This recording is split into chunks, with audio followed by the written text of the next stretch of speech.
Week 6, 1988. First time the Eagles were on Monday Night Football in 8 years. But this was it, a game that everybody in the city talked about for days.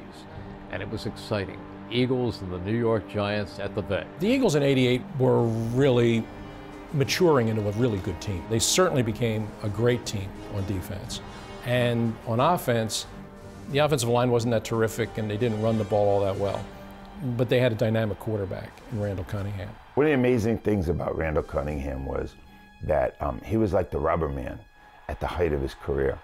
Athleticism beyond belief, great speed, amazing arm, and the ability to elude a tackler even when the tackler tackles him.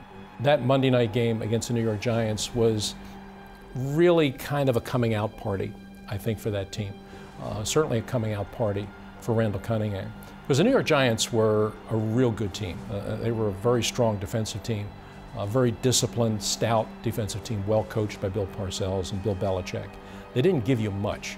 I mean, whatever you got off the Giants, you damn well had to earn it.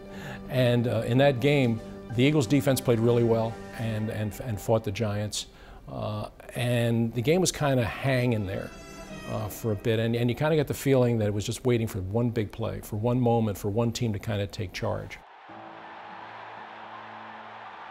And the play that will be in the memory of all of us was Randall Cunningham.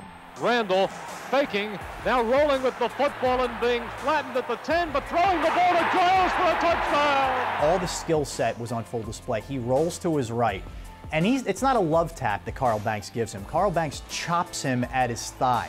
He has the wherewithal to put his hand down. The knee doesn't touch the ground. It's almost not physically possible to bend over as much as he did and not hit the ground and bounce back up. Now, most guys would have probably just tried to dive for 2 or 3 more yards and be happy with that it wasn't a sack, you pick up a couple.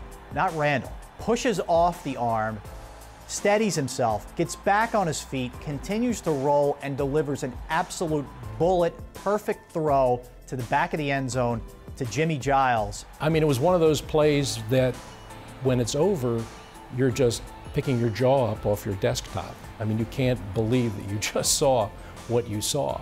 When people recall the great career of Randall Cunningham, and it was one of the most entertaining careers we've ever seen, it's usually the play they'll call up first because no one else in football could have made that play.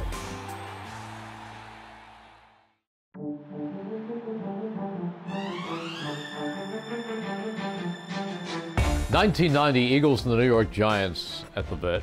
Keith Byers and Pepper Johnson are best friends. They play together collegiately at Ohio State. They're best men in each other's weddings. Their wives are sitting next to each other during the game, okay?